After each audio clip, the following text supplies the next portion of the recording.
Hey everybody, welcome to the Patty G Show. I'm your host, Patty G. We are here for a very exciting episode with Delta Resources Group. I had the wonderful chance to sit down with the folks over there that created this phenomenal consulting firm that kind of helps in both the public and the private sector. Really excited to share that episode with y'all. Before we get there, this episode is brought to you each and every week by our amazing sponsors, Falaya Real Estate, Lakeman's Health Center, Horizon Financial Group, Gage, and Currency Bank, the bank for business owners. Y'all, enjoy the show. I mean, what is it that y'all do exactly? I'm going to let you take this one. Yeah. So, I'm a lobbyist by trade. So what that means is that we have clients who generally need the government to do or not do something, or that they would like them to do or not do. And so we try to bring that to fruition to the extent that we can. And so it's really just a lot about it's storytelling in its own way.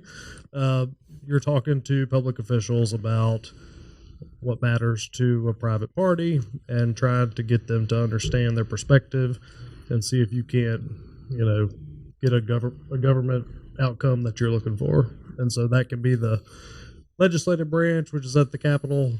That can be just a straight up executive branch, governor's office type deal. It just depends. Or it can be both, but we kind of deal with all the different aspects of state government and try to help folks navigate through those issues to be successful with whatever they're looking to do. And that kind of effort led into this partnership with Zach, because lobbying is not as it's not just relationship based anymore. At modern times, you've got to have like a compelling PR message to be really successful on big issues. And so over the course of some different work that we did really to try to raise money for roads and bridges in Louisiana, we had started hiring a variety of public relations firms, digital media firms, and I just kept finding that they would do great for like a month, and then they would just kind of go downhill. And so ultimately I kind of took over that whole particular contract and partnered with Zach, and one thing led to another. We eventually decided to kind of bring that in-house and come together. And so, so digital media and government affairs, they intersect more than they used to. And so we are somewhat unique, I would say, in doing both in Louisiana. It's more common that happens in D.C. on the federal level, but it is pretty unique for Baton Rouge. How did you get into lobbying? I've just always been curious how somebody one day becomes a lobbyist. It wasn't on purpose, really. I mean, I'm a DeSoto Parish guy, kind of south of Shreveport. Went to college down here at LSU, and kind of fell into an internship with Bill Cassidy when he was in the House, and answered the phone and talked to interesting people and who are mostly angry. So you develop a skill set when you do that, because you have to be respectful. You're speaking to them on behalf of a federal official, and so you kind of start to understand what's important to them and try to help them understand what's important to the boss, the congressman. But anyway, that parlayed into me moving to D.C. Worked on Capitol Hill for 4 years as a House staffer, really for a member from Texas and Missouri. Also did a stint at the NRA when I was up there. And then I came home and worked for Jindal. And so was a policy guy in his shop for a couple of years, did some agency work, appointed jobs at DEQ and DOTD, and went private sector after that. So private sector in government typically means lobbying. Got it. Okay. Yeah.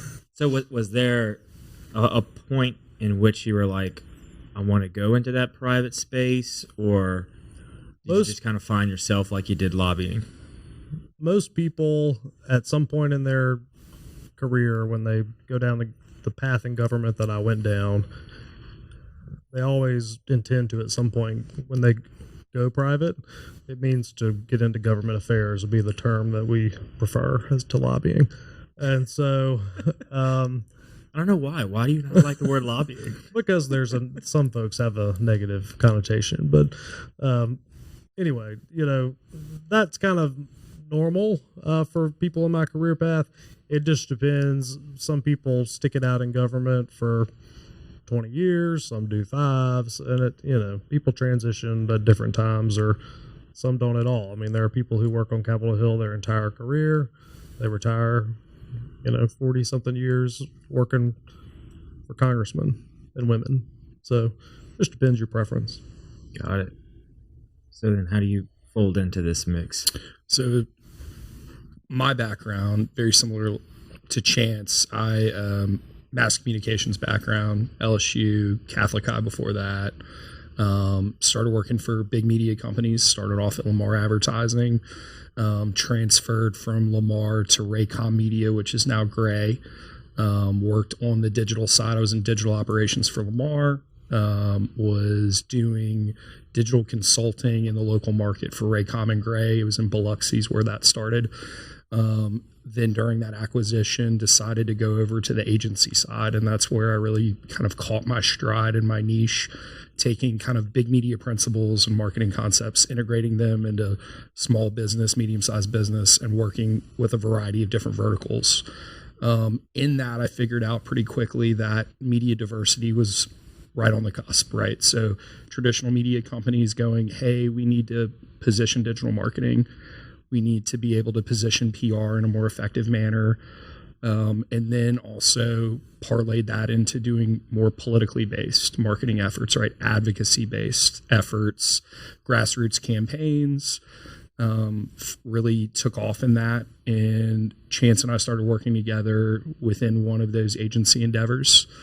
And from that, we had a really successful campaign. I was then hired to build another agency that modeled that agency. We were stationed out of Jackson, and then that's when we just took off. So we were able to take on this initiative. It was passed by Governor John Bell Edwards, and this was probably a 5 to 6 year ordeal overall. It was about 5 years. I mean, from the inception of a group of diverse stakeholders getting together to try to do something to improve roads and bridges in Louisiana until something actually got passed that was meaningful. That whole process was about 5 years, and it was very heavy on the digital front. I mean, you had I write bills and help to pass bills, and there are lots of folks who are really talented in that space, but that's just one part of a big issue campaign that's statewide. And so, as Zach mentioned, I mean, what really transpired is over the course of that 5 year tenure, working with different PR firms and having worked with Zach, and then Zach left and then went to another company, but ultimately it just made sense. I kind of came to the conclusion that I could probably do it better than all these different contracts with different folks. And so it worked out really well. It was successful. Since that time, we've kind of, and I'll let Zach talk about it. I mean, we do completely non-political work in the digital space, but we also find ourselves kind of frequently getting into local propositions. So here in Baton Rouge, and we didn't work on this campaign, but just to give you an example, when people think about Movie BR, right, that was a multi-year effort that raised money to pass a proposition at the ballot, and there was certainly a PR and digital component to that. We've done similar campaigns in other parts of the state, in other metropolitan areas, just as an example. Okay. And so the PR piece of those types of projects are not only to educate, but also to raise money. Correct. Okay. You're doing both. I mean, you're raising money so that you can educate. And as you educate, you raise more money. Right. Sounds very cart and horse here. Well, a lot of times these issue campaigns, I mean, it starts off with, a mayor who's like, hey, we really need to do something about, it's often roads, right? Or sewage, right, or whatever their issue is. And they have an idea, and then they need the private sector to sell it, and so it's a common practice to have like a third party cheerleading organization for those efforts, and so that's kind of what we've found ourselves doing a lot of recently. And so it's more cheerleading in that sense. It's not necessarily saying, here's the problem with the roads, here's how we're going to fix it exactly, or is it kind of... I think it's more storytelling. Okay. I think it's really, identifying the audiences that these propositions impact and really kind of finding that common denominator on how do you speak to the more affluent audience? How do you speak to lower socioeconomic means? What platforms do we disseminate that in where we're actually going to reach those individuals? And then there's a lot of grassroots efforts that become, they're organic in nature, but, going on local talk radio, for example, can be by design. Going on a podcast, for example, can be by design. Having an event that's associated to, what our end game is, maybe be it fundraising or be it disseminating information. Imagine taxiing on a plane looking toward the end of the runway. It seems so far away, it's even hard to see it. And that's what the concept of retirement probably felt like when you were in your 20s, 30s, and 40s, way far in the distance, not visible or even a concern. But as you turn 50, something happens. Retirement suddenly seems like something real, something not too far away. In your 50s, you are rolling down the runway. Retirement is getting closer and closer, faster and faster, weeks and months zipping by. But are you even ready for a successful takeoff to retirement? Fear not, there's still runway left. But the time is now. Time to make progress and time to get a plan. The Runway Decade will help you get organized, get energized, and give you the direction you need to take off to your desired retirement. The Runway Decade, building a pre-retirement flight plan in your 50s.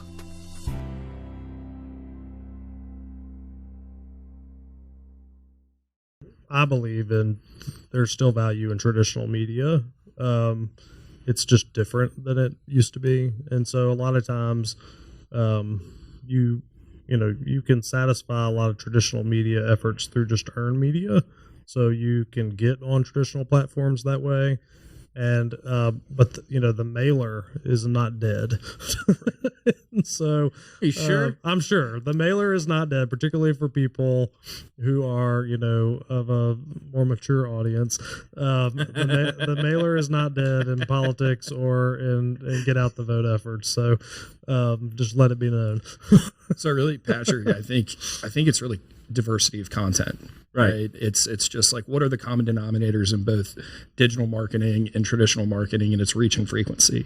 How many times can I touch that individual? How frequently can I touch that individual with our message? So be it, a mailer, we have digital counterparts to that mailer that we're addressing with more, the younger demographic that we would, seek out within the given areas that we're working on. So, and the cool thing about digital and the sort of issue campaign voter space is that you can actually kind of meet people where they are. I know that's a term that people throw around, but when you're looking at number one, like, okay, who's actually going to vote? Well, we can figure that out pretty easily. People that are inclined to vote, that routinely vote. Okay, so from there, what do we know about them? And how can we speak to them about the issues that they care about?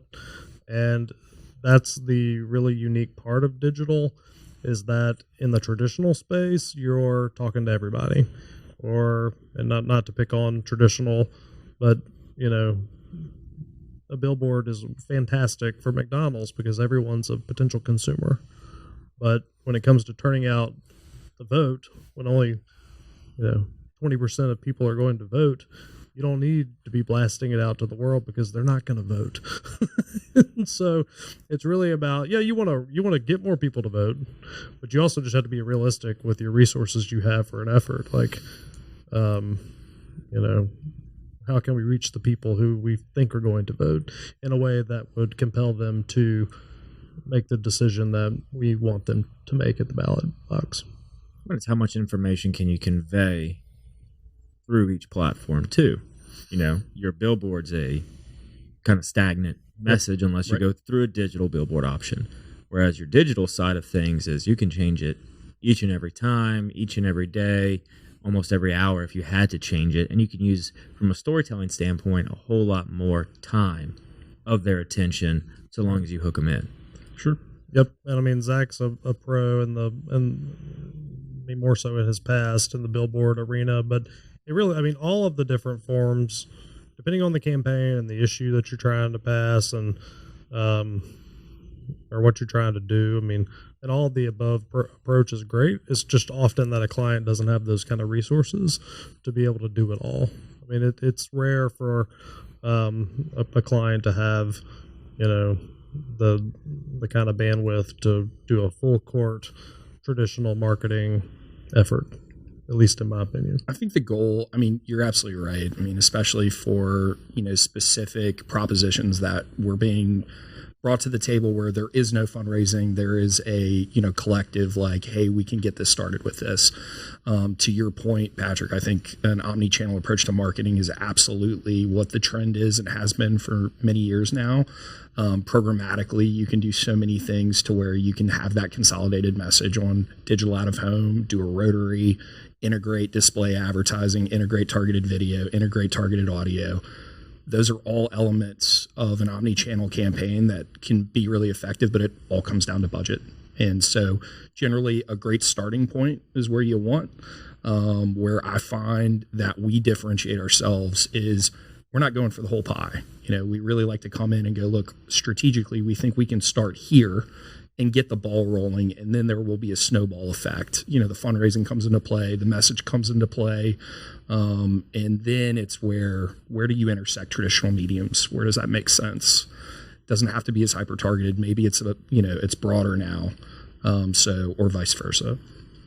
On the traditional media front, we're talking print, billboard, and TV broadcast. Right. So how does that play into your subscription-based TV platforms that everybody's kind of getting more in line with than your typical, give me 1,000 channels, you know? Sure. So as it relates to the way that we would target within that ecosystem, it would be more related to specifically what do we have available to us inventory wise? Because more often than not, people can pay to not have ads, right? So it's really like, okay, where can I insert, a streaming ad within a commonly used ad enabled platform that could be effective? So I stopped thinking about it from the standpoint of like, I need to reach Patrick. I need to reach the makeup of Patrick and where they're currently living on the ad enabled side of that ecosystem. Now we can broker private marketplace deals programmatically. So if you want your Hulus of the world, which some clients are dead set on, like, I want visibility here. Sure, we can broker those deals either directly with Hulu or via private marketplace within our programmatic vendor. And it's ecosystem. Targeted when you do and that. It's targeted. So it's right. I mean, the cool thing about that is you're serving ads to individuals that you really intend to serve them to. We don't know your name, but based on your digital footprint, we know that you're a good candidate to receive our ad. And so you can do that. Unlike, traditional cable, broadcast, you can actually be really targeted through streaming services and other things like that. And it's interesting too, because Chance and I could technically be watching the same exact program and are going to, just based upon our demographic makeup, be served different types of ads, right? Yeah. So, linear television's a lot different. Everybody's going to see those ads. Non-linear, and when we're talking about the streaming side of things is, hey, I can, to your point, right, diversity of message, I can focus on, Susie Homemaker over here, I can focus on XYZ demographic over here. That's what we like about the flexibility of it. We position that with our clients to the best of our ability. Right, and those programs that are on there have already done their demographic research based on who's going to consume their content. So if you're a Friends viewer, or you're an Office viewer, those shows already know exactly who you are. Right. They know the type of person, they know the following they're going to get from that. And so then they probably can say, without saying, hey, this is Patrick, hey, here's what our demographics are made up of, and here's who you're going to impact, here's who you're going to get in front of, and ultimately capture their attention. I think the other side of it is, and we speak to the targeting, is there are some, efforts that we're working on that are not applicable outside of a specific geography, right? So, you're working a bond issue in Shreveport, it's siloed to Shreveport. It doesn't affect Baton Rouge. So those are the kind of things that also digital gives you the ability to do, right? We don't have to cast a broad net. Well, I mean, not only that, I mean, just as an example, I mean, the Shreveport media market is way bigger than just Shreveport proper. Right, of course. And so if you're trying to speak to the voters of Shreveport through traditional broadcast means, you're going to end up talking to the Arklatex, which is a 15 parish or county combo, group of people that can't vote in your election. So it's just a lot more targeted. And I think for that reason, in our experience, like, clients see a good outcome with it. And the barrier is just getting them to understand it, because it's just not, a lot of times clientele in this space are, as I said earlier, more mature than we are. And so getting them to wrap their head around, like, we're gonna do what now? Who are you targeting? They may not even like the word targeting. Like, you're gonna target who? Right. So it's like getting them to understand the language, and we found that once, it's not that hard to achieve that, but there's some initial resistance depending on the demographic of who you're talking to. Thank you to our wonderful sponsor, Lake Men's Health Center with Our Lady of the Lake Physicians Group. Guys, I know it's tough to get out and go to the doctor. I know it's challenging to find time in our busy days, but I promise you, signing up to be a part of this group with Dr. Curtis Chastain and Dr. Tyler Boudreau, you won't regret it for several reasons, but most of those being the fact of the time it saves, where you're able to get in on the same day, get that appointment done, and spend that time you need to talk with them about what your health goals and concerns are, as well as ensuring that the financial investments you have, you will be able to live out and see those come to fruition. So if you're an investing guy, you know all about and planning for the future and investing in the future. There's no other more important thing to invest in than your health. Make sure you go check them out, Our Lady of the Lake Physicians Group Men's Health Center, and tell them Patty G sent you. Yeah, I mean, you all have to deal with that side of things. If you've got to sell what you're trying to sell to the main person before you even get in front of an intended audience. 100%. Because it is so different. It's so drastically different where, I mean, to me, being a numbers guy is like, just makes sense. I can get my actual numbers. Whereas your TV, your radio ads, you get a general idea. And I think I kind of skew the Nielsen ratings when they send out the little pamphlet every year, because I actually fill it out. And I'm like, I think I'm probably the youngest person filling out this report, and I'm skewing their results. Oh, there's no question. There's no question. It's a very specific group that is making up the content for a very larger, portion of the population. That's where it comes down to that being problematic. Yeah, I mean, like for my generation, my wife and I, we haven't had TV cable ever in our entire married life. We just never went the cable route. It was always whatever streaming services have the shows we want to watch, and that's how we're going to make our decisions. So you're not even a cord cutter. You're right. Yeah, you're a never. And I never had the cord. So very interesting. I talk about this with clients and some of my friends. So I'm 34, and my brother and I are 11 years apart. My youngest brother and I are 11 years apart. So he's a never, right? He's only streaming platforms. I grew up, utilizing cable and having a cable subscription, having that in college. So I'm a cord stacker, where I, stack streaming services on top of my traditional cable subscription, right? I just got to the point recently where I'm a cord cutter, where I was like, you know what? I don't need this anymore. I can view all of this content via, their applications. So it's really interesting to see that makeup and where that kind of trend starts.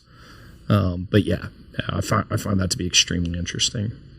Yeah, it's like for us, it wasn't even a question. No, right. We were like, no. Yeah, we grew up on cable. We grew up having access to those channels and flipping through with the clicker to find the exact one you're after. But now it's like, the way technology's evolved, there's no reason. I mean, the TVs come with the apps already on it. Like, I don't know how much they're paying for that, but they've got a deal worked out where every TV has your major subscriptions already on it. Sure. So it's interesting. And then you have the whole other side with social, where it's like just this wild west of you can do whatever you want. Right. and you've got all the geographical demographics that you can just say, I want to run this ad in just the northern part of Shreveport. I want to run it in the zip code. You know, you can get so targeted. How do you push that to your clients to say, here's how we can reach your audience in a very, very targeted way?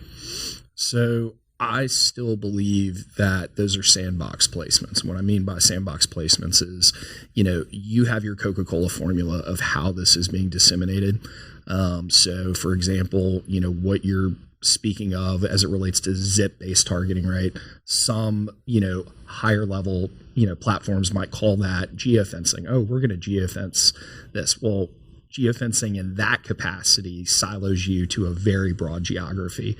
For our clients, it's more specific to, like, what if I told you that I could actually geofence a building, and anybody that steps out of that building just off of a couple of, you know, millimeters off that building, I could serve an ad to? You know, is that valuable to your business? So those are the kind of questions that we start in a very, you know, it's a discovery phase for all of us, right? They're coming to us for a specific reason.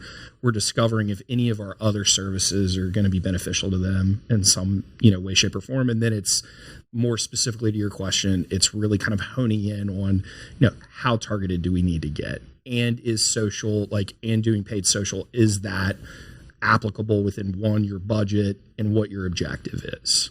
Sometimes clients come to us, we don't even need to utilize social, right? It's very, very cut and dry. You know, they already don't have a social presence. We're not going to build one out of nowhere. So there's no organic play there. So it really just depends. Every case is kind of got, you know, an individual side of it. So how do you find the balance? Meaning, to what degree do the people that walk out the building and get a push notification become unsatisfied with getting that push notification? Well, I think in marketing, everything's about optimization, you know, optimizing for efficiency, right? So the numbers don't lie. One of the great parts about digital marketing is, you know, it's very measurable in specific capacities. So it's really like leveraging the data, reading the data, and then it's tweaking, you know, message, right? You can have the right strategy, have the wrong content strategy, and everything falls flat. So really it's going to be based upon, you know, where are we starting? Let's start collecting the data on that. Hey, we added this message, and then all of a sudden the response just went through the roof. Awesome. Right. So let's double down on that message. Let's start A/B testing a little bit further. Let's see if this message is resonating, you know, and then again, it's diversity of audience. Like, that message worked for that audience. You know, how could we take a similar message for this audience, tweak it, and make it more effective for that pool of people that we're serving ads to? I mean, the only tool that, because we do, depending on what type of campaign effort, there could be text messaging, right? And so text messaging might be considered invasive, you know? Especially when nobody knows where they got the numbers. You can certainly completely agree. Yeah. Well, I mean, if you're doing text messaging correctly, then in this space, you would be. It just means that you registered to vote with your cell phone number. I mean, if you did that, then you opted in, right? And so, in the terms and conditions, everybody read through. I'm just saying. I mean, everybody come through those, obviously. But that's where you will get. That is a completely legitimate way, and that is how most people, you know, in the political space. I mean, if you register with a home phone, I mean, you can't text a home phone, so. How many people are still having home phones outside of the mature audience? There's a lot. When it comes to voters, there are many, many very mature voters out there. So from a percentage basis, it's kind of a lot. But certainly that type of outreach can be invasive and it can annoy people, and you have to allow them to opt out, right? But these other ads that are out there, I mean, we all get served ads all day. Oh yeah.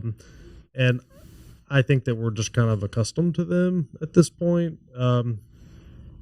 Because I'm in this line of work, like, look at the ads that I receive with interest, because I know it says something about me. Like something about my online activity made me get this ad, and so I'm kind of interested. Like, do you have kids? I do. Yes. Okay. And so Three. Do you ever get some children toy ads, and you're like, well, if which one was playing on my phone? Absolutely. And if they look at my, I mean, if what we watch on our TVs has anything to do with my digital footprint, then I'm like a 5-year-old girl, you know.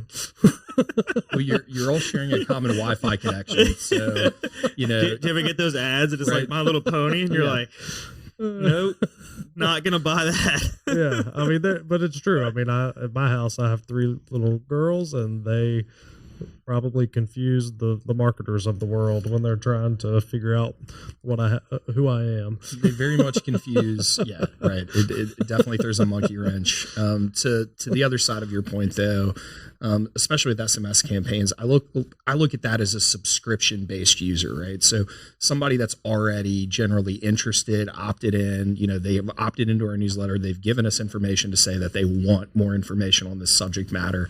So they're the right ways that you can go about doing that without being super invasive. And then again, to Chance's point, you offer them an opt out, right? Unsubscribe. So yeah, but like a banner, I get on ESPN.com, right, and I'm served an ad about some clothing store that I bought a shirt at last week. I'm not offended by that. Yeah, it's the same tool. It's the exact same tools that we're talking about. And I mean, and we use those tools, as I mentioned earlier, for frankly non-political work as well. I mean, just brick and mortar, companies. So it's all the tools there's a lot of tools, and they work. They work pretty well. Yeah. So then go into the non-political space. How did y'all kind of get in there when the initial foot in the door was in the political side? So actually, it was the foot in the door was in both places. Well, right? you've always been. You started outside of politics. Right. I started outside of politics. Yeah. Right. So I started getting involved. I was private sector and public sector, and so it was easy for me to just leverage those relationships. And we really look at our firm as a consulting firm, right? We really try not to say, we're a politically oriented firm. That's just one division of our company, right? So, we do have small, medium-sized business clientele. And, all of those relationships that we've built up over the years of doing this, are still applicable. We still talk to them. We still treat it the same way. It's just a different objective, right? It's a business objective at the end of the day, corresponds to a marketing objective, and it's the same process, right? There's just a lot more red tape on the political side of things. Yeah, a lot more restrictions. You got to go within end of message notes you got to have. Very much so. So on and so forth. Disclaimers and such, depending on, what you're doing. But yeah. Welcome to the brand new Falaya mobile app. We took all the same tech that's helped hundreds of people sell their homes themselves and packed it into an easy-to-use app for your phone. When you download the Falaya mobile app on either the Apple or Android App Store, you'll immediately be able to see the power of this game-changing tool. From the seller's dashboard, you can navigate to all the information that you need. We intentionally separated everything into key groups, such as tasks to be completed, buyer leads for your listing, and contact information for everyone involved through closing. When you get an offer on your property, you can simply review and respond all within the app. No matter where you are in the world, you'll be able to monitor everything that's going on with your property from listed to sold. It's truly the power of Falaya in the palm of your hand. Download the app and see for yourself. Falaya, it's real estate reimagined. So you said in there, y'all kind of label yourself as a consulting firm as opposed to a marketing agency or digital marketing firm. What is that distinction and why? You want to take that one? Well, when we were thinking of, how do we message or even name a company that's doing what most people would perceive as very different things, how does a lobbying firm be a public affairs firm, be a public relations firm, and a digital media firm? And not to sound corny, but it really is all just storytelling, right? You're telling somebody's story to some other person in the way that they needed to be told. And so it's all comms. And so, we called ourselves more of we're the Delta Resource Group because we pride ourselves on having the resources that an individual needs for whatever it is that they're trying to achieve in that broad storytelling space. And so, while it's my focus and the company's original focus was politically based and we're very active at the legislature and all of that, to me it's not that far of a stretch to be in the other arenas as well, because it's all kind of the same. It's just you're talking to different people. Yeah, different stories. But so from a marketing versus consulting, is there a different service that's provided as a whole, or is it just we're going to place ourselves and position ourselves via this kind of description? I'll answer that briefly, and then I'll let you be more descriptive.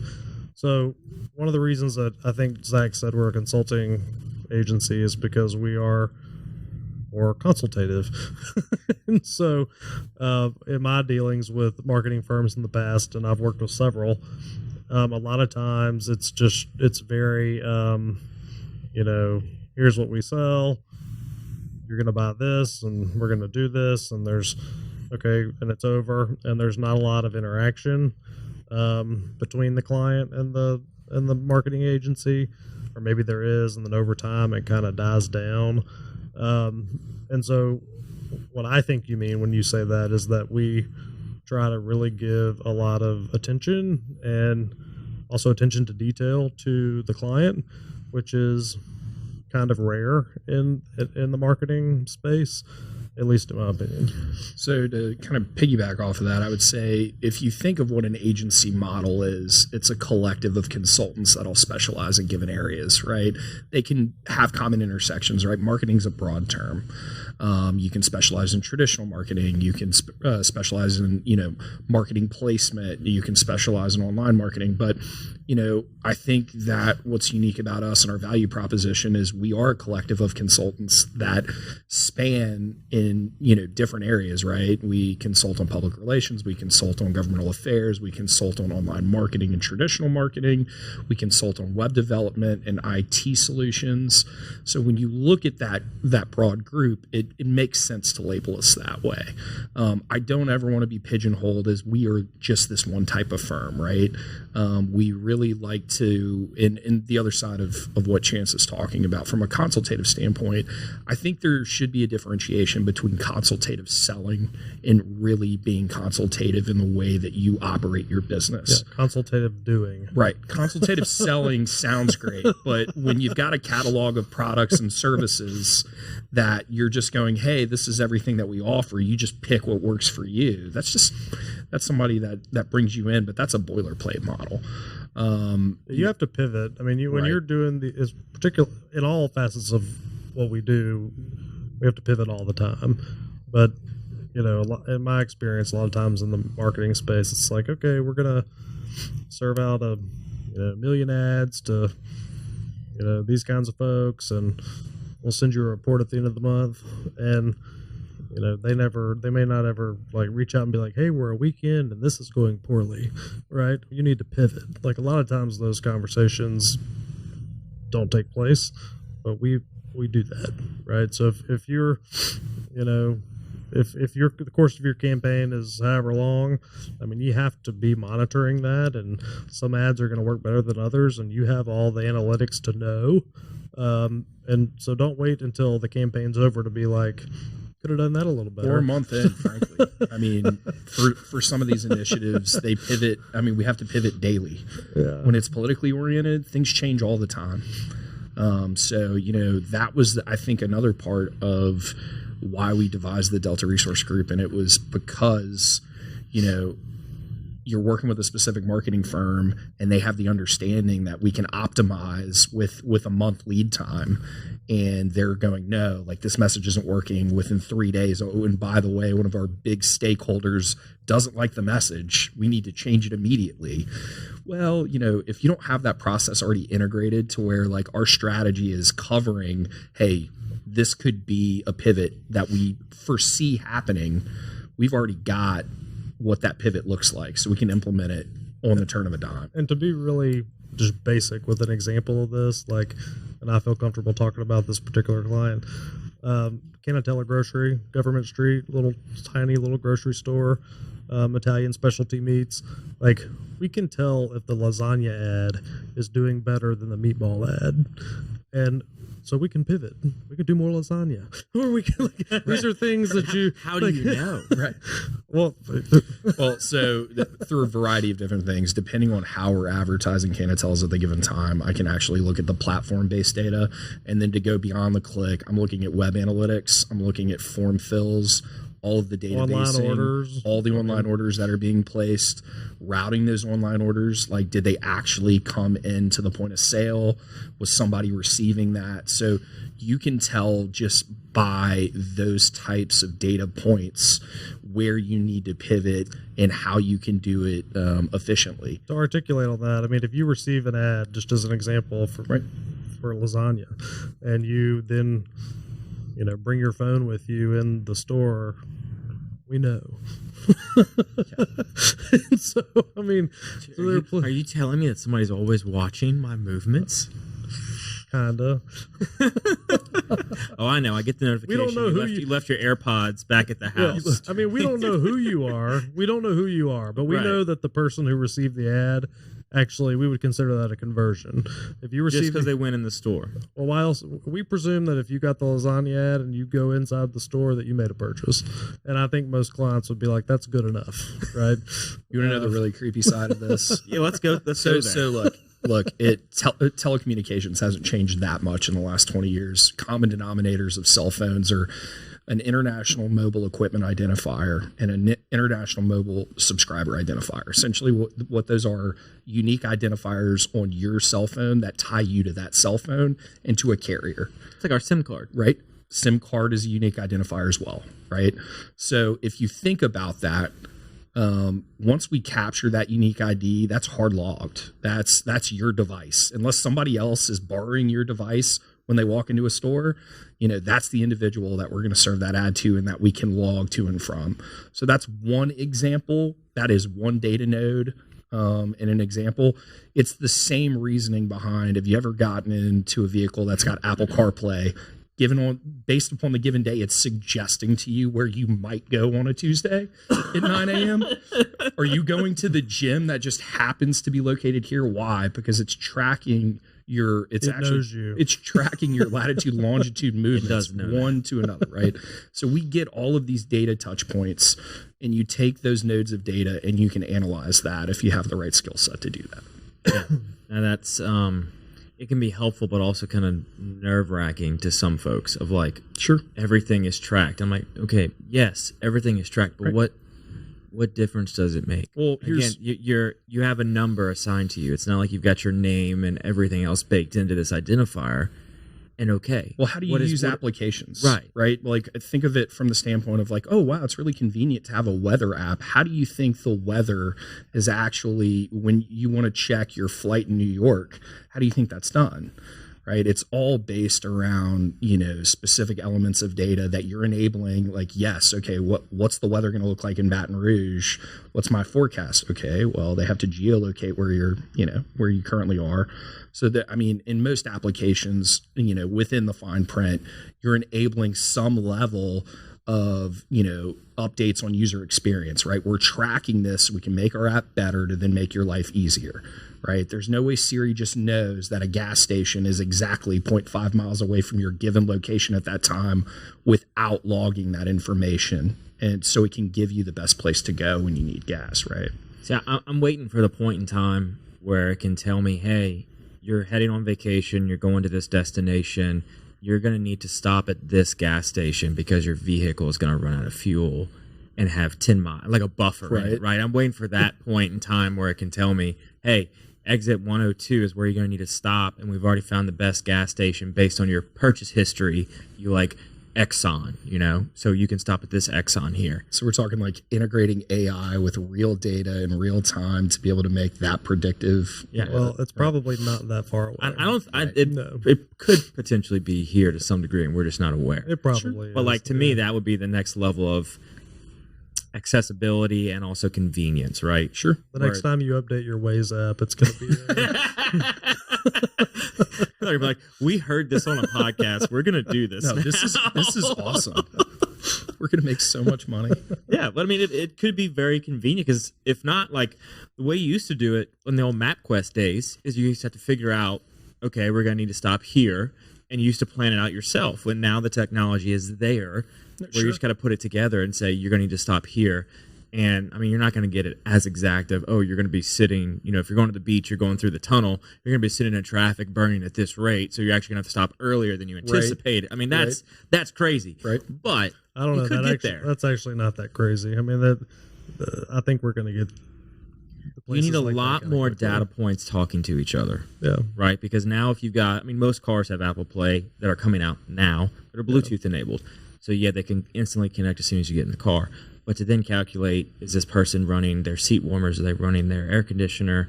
What volume? What's that burn? And running all the calculations, a lot more things have to talk to themselves.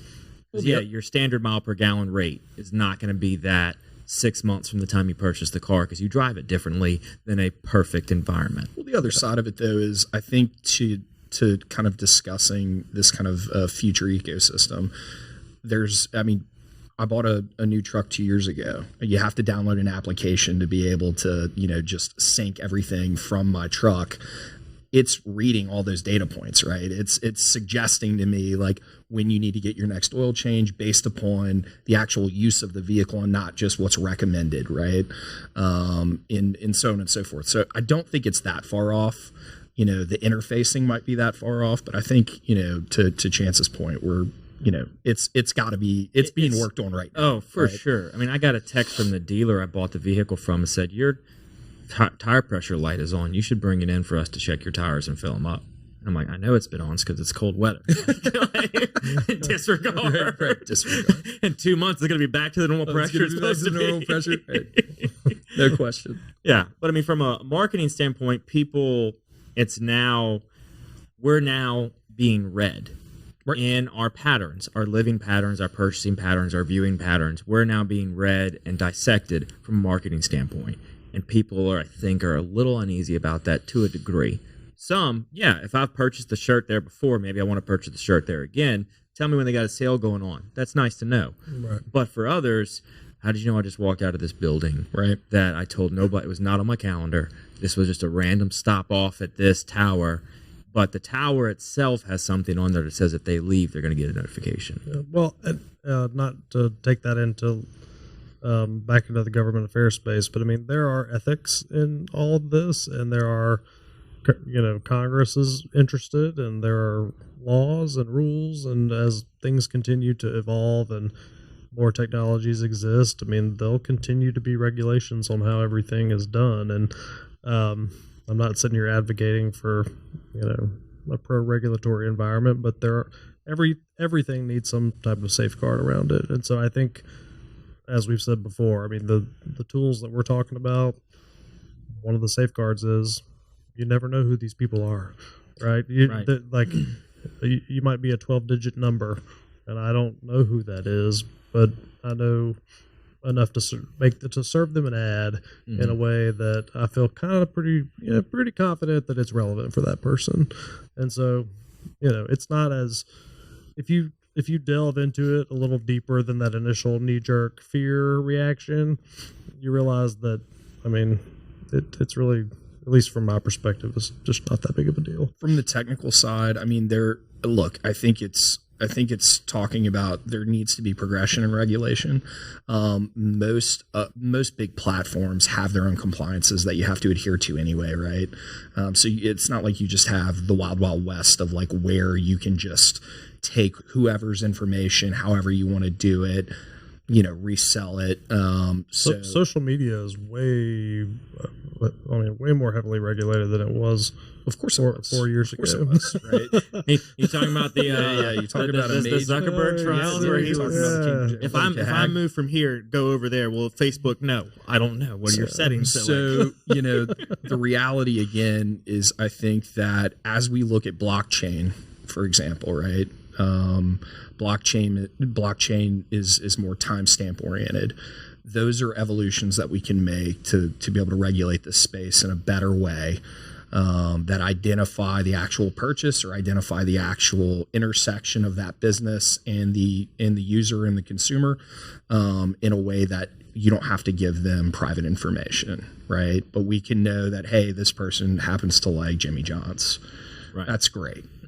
So I think at the end of the day, we have to look at a world.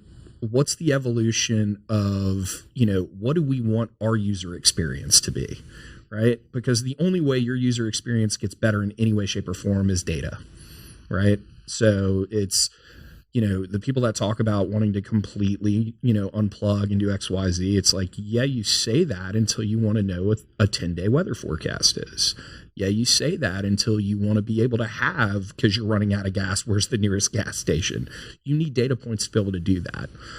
So it's give and take. But, I do agree with Chance that, look, at the end of the day, there needs to be regulation. There needs to be oversight. We need to be able to be compliant within our groups that we work with. We have to adhere to their compliance. And they're very, very strict. And there is now. And there will. One thing that's for sure about government, there will always be more regulation in the future. Just rest assured, there is more regulation on all things to come.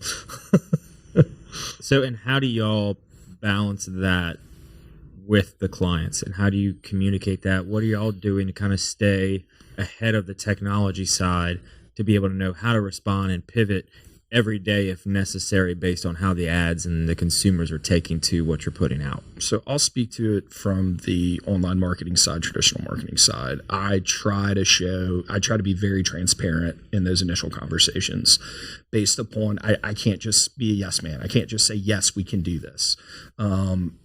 Working with so many verticals that I've worked with and so many different businesses that I've worked with, some of it is, I just stay, a breath of the current, the current compliances, right? For-profit universities, for example. But at the same time, it's just realistically, this is where, we can play right now. And then it's, if I don't know the answer, I can find the answer. I have the avenues to find the answer. And there's always, think about digital. There are always tools, different tools to if the client wants to do one thing and they were specific about a tactic, and for one, maybe there's a regulatory reason that you can't do that, then you just find one of the other tools that can accomplish the goal and explain it to them. Everybody would love to just, text message everybody, but you can't do that. Right. Like, sorry, it's not how it works. Some people have opted out. After the 6th text message in the last 3 days, they've opted out. I get text messages every day from national former presidents. And I just need to remember to opt out, But no, it's the thing about digital that's unique is that there's just no shortage of different tools to try to reach the goal. And usually clients are not that specific about what tactic they want. Right. They normally defer, right? They're like, I want to get more sales. Right. Or I want to pass this bond. And it's kind of rare for them to get really in the weeds on which particular tactic they prefer. If we explain them well enough. Thank you so very much to Currency Bank, a proud sponsor of the Patty G Show. If you're looking for a business bank that fosters on 3 core values, relationships, service, and technology, Currency Bank is the place for you. They pride themselves on convenient, accessible, and secure online banking resources where you can manage your account balances, initiate transfers, enroll with e-statements, and more via their online portal. Between the relationships, the service, and the technology, they are going to be that partner with your business every step of the way, regardless of what you need. Currency Bank is the bank for business owners. So how do you balance the client relations that you have with your existing portfolio of business? Meaning you've got people in private, you've got people in the public. And to your point, at the beginning of all of this, it was like a marketing firm comes in and they're great for a month. How do you keep that? Oh, they've been great since our inception together. It's constant touch points with the client. My clients, I would say, a big differentiator is with us is, how often do you work with a group that you've got the vice president's number of digital media that you can call, and I've had clients like test that theory. I got a phone call one time at like Memorial Day weekend at like 5:30 in the morning, 4:30 in the morning, because there was a fire.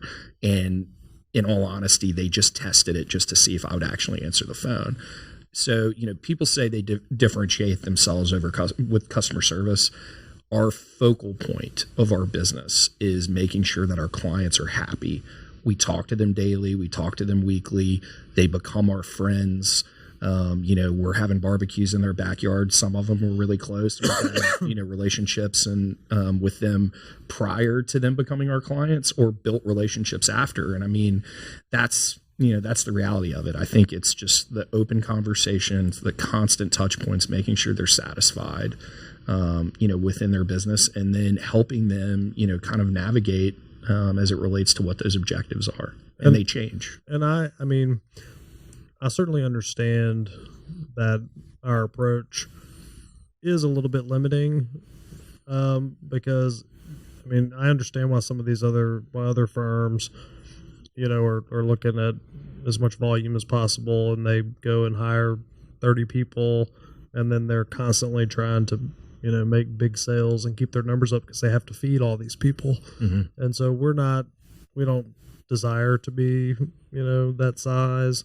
We're happily boutique-ish. And, I think that we like the type of relationships that we're able to have and keep with our clients. And if you grow too much, particularly too fast, I think you lose your ability to do that. Oh, 100%. So then on the flip side of that, though, how do you maintain, or do you at all, a type of balance between the client's demands and the family demands? Well, this is a bad time for me because the legislature is in, and so I'm not going to sit here and pretend that I have good work-life balance at the moment. There's a few months out of the year where just, it's mostly work, at least in the government affairs, space.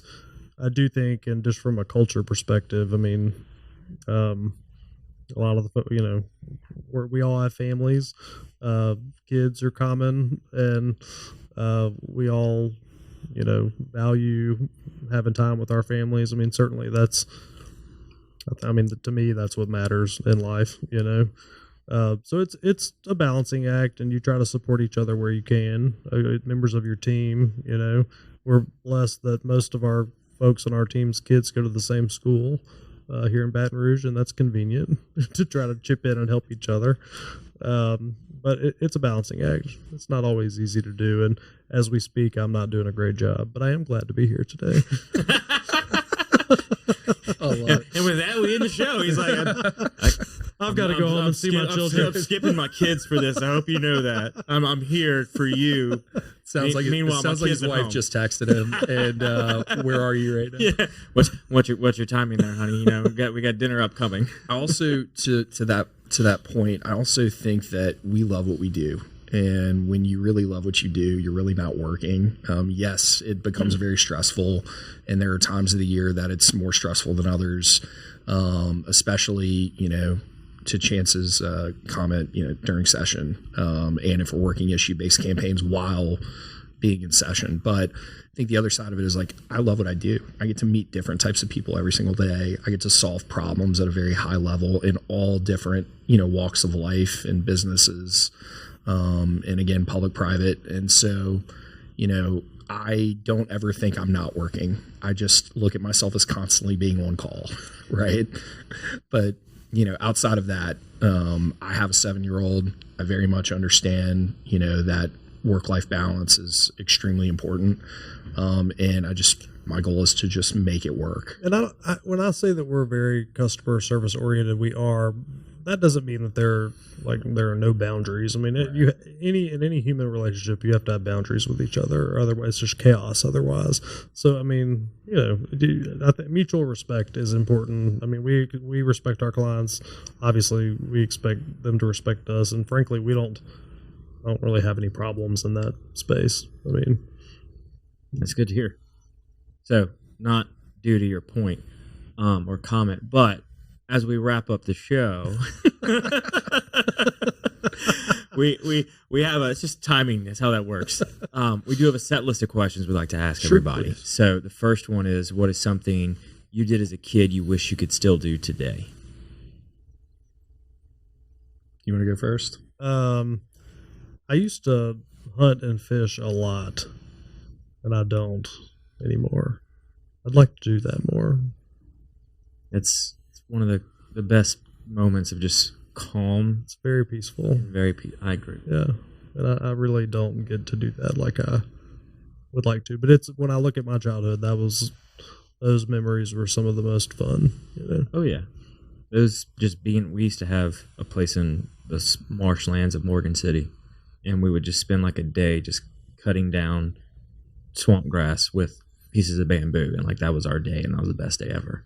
Yeah. So, and now if I do it, I'm like, I think I should be working, so you have to, and again, it goes back to like allowing yourself to take the time to do those things. Yeah. You need time to recharge. 100%. So anytime you can entertain clients while hunting or fishing, while it's technically working, that's kind of the best intersection of both worlds. Mine would be when I was a kid, and I have been able to do this because I have a 7-year-old. I loved Saturday morning cartoons and a bowl of like the sugary worst cereal for you known to man. Luckily Harper affords that, ability, for me on occasion, like, hey, we get some, Reese's Puffs, but like, yeah, if I could go back to having Saturday morning cartoons every Saturday and a really sugary bowl of cereal, that would be. And he will get Reese's Puff ads on his phone for like the next 12 days. Yeah, now I'm gonna get Reese's Puff ads because my phone's in the proximity of him. Right, Where everyone listening now is gonna get an ad for cereal from what was the grocery store client that you had. Now they're gonna be pushing Reese's Puff ads to us. Sure. So y'all have kind of been in different fields, but yet working together and building a company towards a common theme. What are 3 lessons throughout that process y'all have kind of picked up or learned along the way? You want to go first? I would say really mapping out infrastructure, how your services intersect with one another positively. How can they intersect where it becomes problematic? There's always growing pains in startups. So I would say that would be one big one for me. What would be another one for you? I mean, I think, so when I got into entrepreneurship, I would say like number one takeaway is like your relationship with yourself and like your ability to believe that you can do things and like just do hard things regardless of whatever doubts you have. Like that's like, I can't underscore how important that is, at least to me. And so like, and I do not mean arrogance or anything like that. It's just like this, developing this core belief that like you can do hard stuff.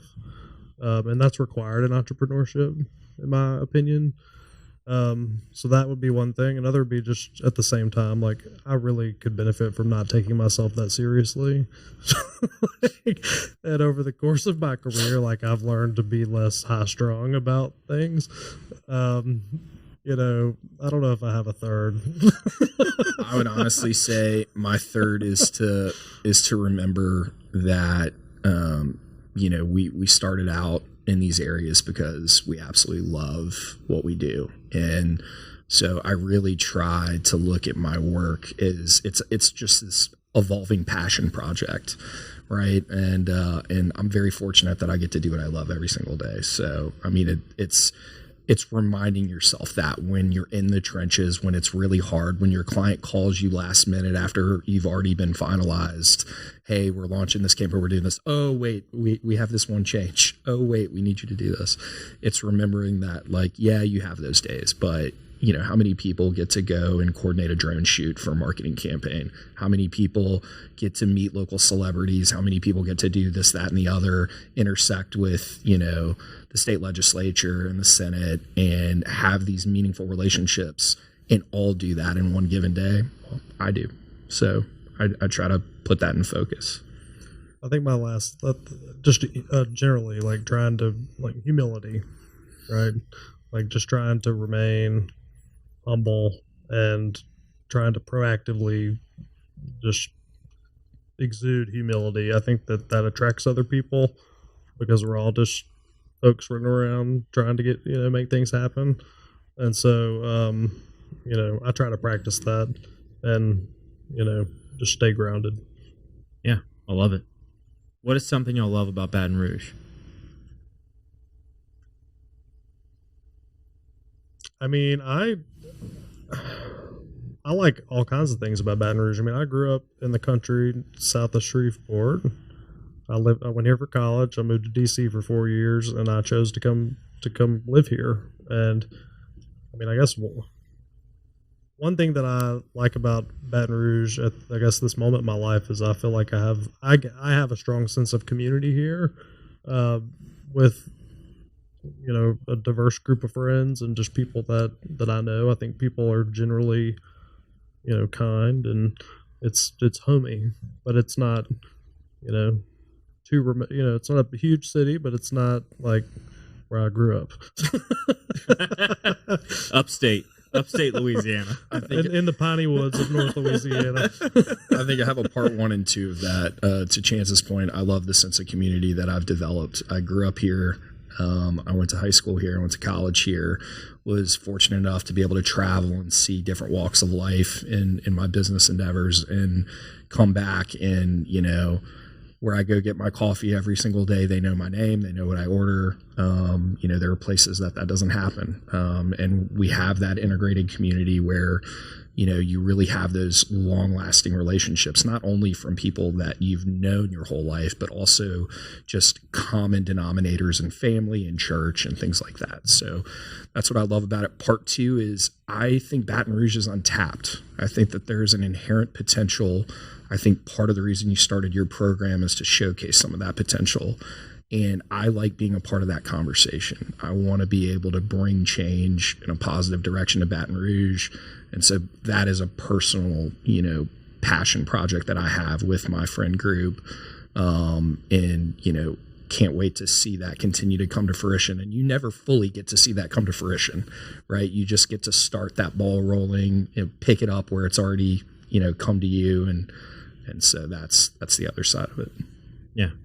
Finally time to get the ball rolling and keep things moving. Agreed. So for the final question, what can I do to help you?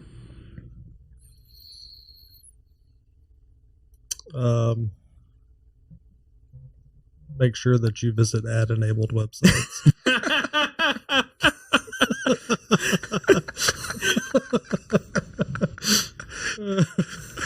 Is that good? And here it is. The other day, I turned off personalization ads on my iPhone. How can you help us? I can't take away from Chance on that one, right? Go have a meatball sub at Canatella's. I thought we were pushing lasagna. Push the lasagna. Yeah. It's to die for. It's very good. If you're ever in the need of online marketing or PR, governmental affairs, look up the Delta Resource Group. Yeah, we'll make sure we spread that, because if I'm ever in need of governmental affairs, we've got some bigger issues. Yeah. So. To be fair, government affairs and legal services are not the same thing. Thanks for the clarification. So you're saying I don't call you for my legal Probably problems? Not, no. We're going to be sued by Gordon McKernan tomorrow. He's a past guest. It's fine. Yeah, no, I know. That's what I was looking at. Well, thank you all for coming on, man. I appreciate this. Appreciate y'all's time today, and for sharing the Delta Resource Group story and everything that y'all do. So appreciate keep on fighting the good fight, y'all. Thank you. Thank you so much, Patrick. Go Baton Rouge. Yeah, go Baton Rouge. So, yeah, we'll see y'all on the next one, everybody. We're out.